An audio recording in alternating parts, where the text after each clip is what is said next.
साधुग्रामच्या जागेसाठी तपोवनातील 1825 झाडे तोडण्याचा निर्णय नाशिक महापालिकेने घेतला। त्याचे तीव्र पडसाद शहरात उमटले। पर्यावरणप्रेमी वृक्षप्रेमींनी त्यावर जोरदार हरकत नोंदवत आंदोलने सुरू केली। तरीही महापालिका आपल्या निर्णयापासून हटत नसल्याने नाशिक रोड येथील कोविड योद्धा फाउंडेशन, माझं नेहरू नगर परिवार यासारख्या सामाजिक संस्थांनी 5 दिवस लाक्षणिक उपोषण सुरू केले। विभागीय महसूल आयुक्त कार्यालयासमोर या आंदोलनास प्रारंभ होताच त्यास वृक्षप्रेमींनी पाठिंबा देऊ केलाय। गौतम पगारे, नितीन चंद्र मोरे, विशाल तेजाळे यांच्या उपस्थितीत हे आंदोलन होत असून मनपा आणि राज्य सरकारने वृक्षतोडीचा निर्णय मागे घ्यावा, अन्यथा आंदोलनाची व्याप्ती वाढविण्याचा इशारा उपोषणकर्त्यांनी दिलाय। आज जवळपास 15 दिवसापासून सर्व नाशिककरांना माहीत होतं की आपलं तपोवनातली 1800 झाडे तुटणार आहे। तर माझी सर्वांना एक विनंती राहील की आता आपण नाशिक शहरात पण बघतोय की बरेचसे बिबटे येत आहेत। बिबटे का बरं येत आहेत?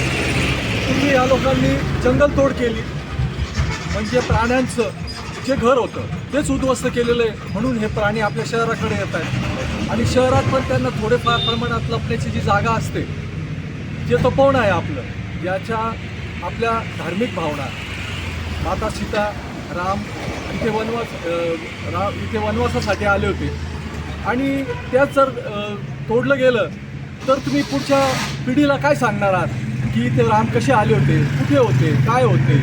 ते असेल इथे तर सगळं सिमेंटचं जंगल झालेलं आहे, मग इथे कसे काय आले होते? हा फार मोठा प्रश्न या तरुण पिढीला आणि येणाऱ्या पिढ्यांना असणार आहे की आपण पहिले बाहेर जंगलं लावा, म्हणजे हे जे प्राणी आहे, बिबटे वगैरे इथे येतात, यांच्यासाठी पहिले घरं बांधा। आणि हे नाशिक जे तुम्ही उद्ध्वस्त करणार आहे, कुंभमेळा हा धार्मिक भावना आहे, हा निश्चित झालाच पाहिजे। तर बऱ्याचशा शासनाच्या मोठ्या जमिनी या नाशिक शहरामध्ये, उदाहरणार्थ नेहरूनगर, तिथे खूप मोठी वसाहत आहे, खूप मोठं मैदान आहे, गांधीनगर आहे, तिथे पण खूप मोठी वसाहत आहे जी रिकामी आहे। त्या ठिकाणी जर साधुग्राम किंवा साधूंना राहण्याची व्यवस्था केली तर ते खूप चांगलं होईल, अशी माझी शासनाला विनंती आहे। आणि हे वृक्ष तोडू नये, तेजाळे भाऊ यांनी जो राबवलेला आहे याला आपण सर्वांनी पाठिंबा द्यावा, अशी मी सर्वांना नम्र विनंती करतो। नमस्कार नाशिककर, तपोवन वाचवा, झाडे वाचवा।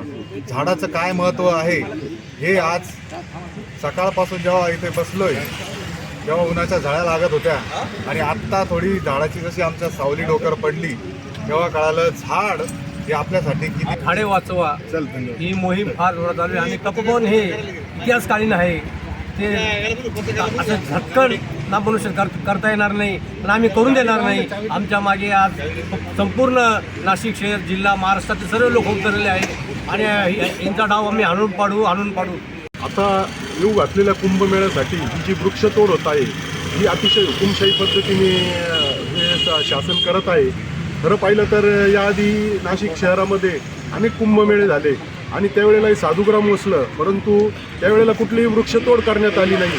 आजच या वृक्षतोड करण्याची गरज काय पडली, यामागे यांचा काय डाव आहे?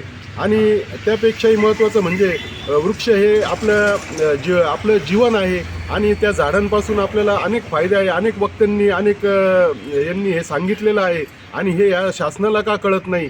आणि हे साधुग्राम वसण्यासाठी इतरही ठिकाणी भरपूर जागा आहेत, तर ही वृक्षतोड करण्याची खरोखर काही गरज नाही। वृक्ष वाचलेच पाहिजे, नाशिक वाचलंच पाहिजे। कुंभमेळा कसा चांगला साजरा करता येईल असं तसं संदर्भातून शासनाने नक्कीच प्रयत्न करावा। वृक्ष तोडणं म्हणजेच एक प्रकारे हत्याच आहे ती। वृक्ष म्हणजे आपल्या सर्व मानवजातीसाठी आवश्यक असलेली गोष्ट आहे।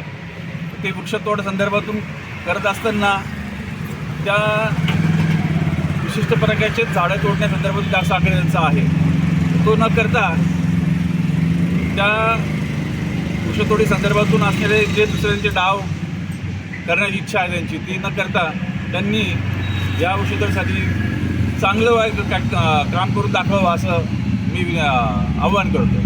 तपोवन वाचवा, झाडे वाचवा यासाठी फार मोठी मोहीम हाती घेतलेली आहे नाशिक शहरामध्ये।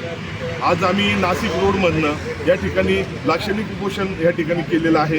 यामध्ये माझं नेहरूनगर म्हणून आमचा एक मोठा ग्रुप आहे, त्या नेहरूनगरचे जे सगळे सदस्य या ठिकाणी आले, त्यांनी या ठिकाणी आम्हाला पाठिंबा दिला आहे। एवढंच म्हणायचं आहे मित्रांनो, ते झाड वाचलं म्हणजे आईचा जो पदर असायचा, लहानपणी आपल्या डोक्यावर आईचा जो पदर असायचा, ती सावली आपल्याला ती मिळायची. परंतु ती म्हणजे हेच झाड आपलं आईची हत्या करायचा प्रयत्न या ठिकाणी करण्यात येत आहे. ती कुठंतरी थांबलं पाहिजे. आणि आपल्याला नाशिक शहर जर बघितलं, यापूर्वी मी साधारण आता हा तिसरा माझा कुंभमेळा आहे. याच्या अगोदर बघायचो नाशिक शहरात जात असताना मोठमोठे झाडं या ठिकाणी असायचे. आता ही वनराई पूर्णच्या पूर्ण नाशिकमधून नामशेष होत चाललेली आहे. तर आता एकच विनंती आहे की हे कुठंतरी वाचलं पाहिजे. सिमेंटाचं जंगल या ठिकाणी फार मोठ्या प्रमाणात वाढू लागलेलं आहे, ते कुठंतरी थांबलं पाहिजे. या आंदोलनात विलास मोरे, मनोज गायकवाड, राजेश वाघ, सुरेश निकम, दत्ता दंडगव्हाळ, अमोल पगारे, नितीन काळे, मनोज सोनार, अनिल बहोत, विनीत सातपुते यांच्यासह अनेक वृक्षप्रेमी सहभागी झालेत. दिशा न्यूज ब्युरो, नाशिक रोड.